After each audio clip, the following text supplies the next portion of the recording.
मोतीलाल एक छोटा किसान था जिसके पास पूर्वजों की 2 बीघा जमीन थी।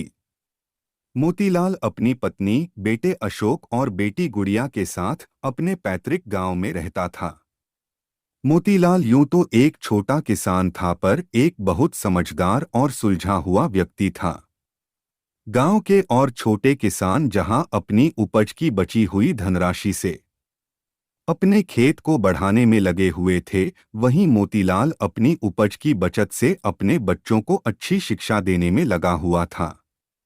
यही सोच मोतीलाल को अपने गांव के किसान भाइयों से अलग करती थी।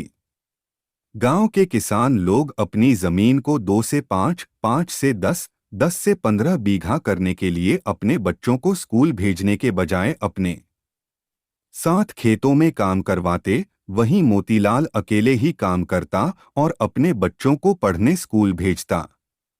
20 साल बीत जाने के बाद जहां गांव के किसानों की जमीन बढ़कर 2 से 4, 5 से 10 बीघा हो गई, वहीं मोतीलाल की जमीन 2 की 2 बीघा ही रही। पर मोतीलाल ने 20 सालों में अपनी मेहनत से जो कमाया था वो दूसरे किसानों ने नहीं कमाया। मोतीलाल के दोनों बच्चे पढ़ लिख कर अच्छे संस्थान में नौकरी कर रहे थे। बेटा अशोक एक बड़े प्राइवेट संस्थान में काम कर रहा था और बेटी गुड़िया बैंक में कर्मचारी बन गई थी। उसी 2 बीघा जमीन की आमदनी से मोतीलाल ने अपनी बेटी की शादी अच्छे से की। अशोक अब बड़ा आदमी हो गया था। गांव में उसकी इज्जत और बढ़ गई थी। अपने बेटे की सफलता से दोनों माँ बाप बहुत खुश थे। इसी बीच मोतीलाल ने अच्छा रिश्ता देखकर एक अच्छी लड़की से अशोक की शादी करवा दी। विवाह समारोह खत्म होने के 5 दिन बाद अशोक अपनी पत्नी को लेकर बाहर चला गया। मोतीलाल और उनकी पत्नी की भी उम्र बढ़ रही थी। कभी कभार तबीयत खराब हो जाती थी। जब कभी तबीयत खराब हो जाया करती तो अशोक की मां फोन करके अशोक को गांव बुलाया करती थी। इससे अशोक को बहुत परेशानी होती थी।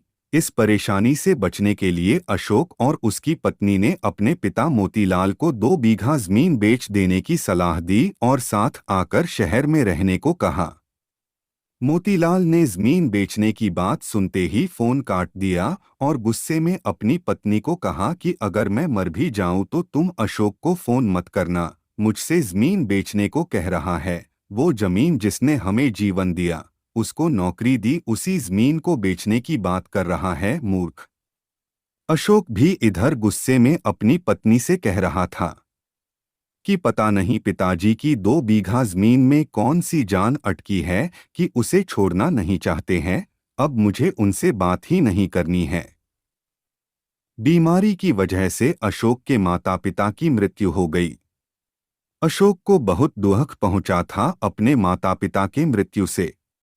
एक दिन अशोक ने अपनी पत्नी से कहा कि गांव में अब रहने वाला कोई नहीं है तो वो 2 बीघा जमीन को बेच देने में ही भलाई है।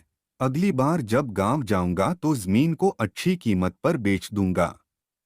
अशोक की पत्नी ने भी हामी भर दी।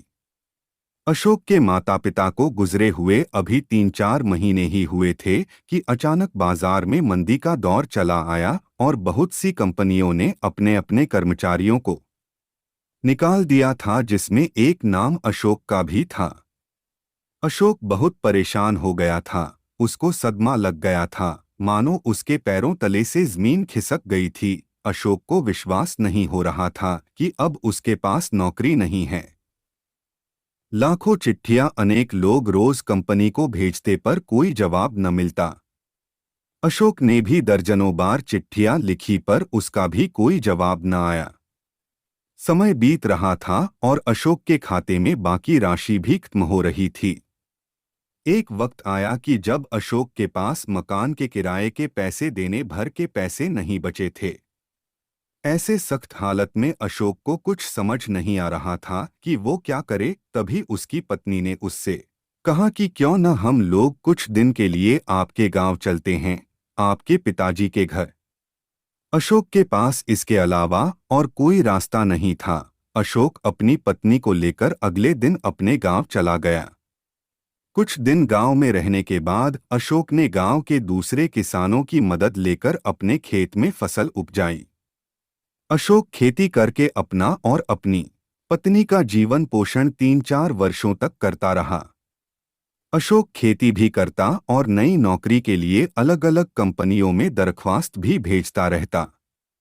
इस दुख के क्षण में अशोक अपने पिता मोतीलाल और अपनी मां को बहुत याद करता।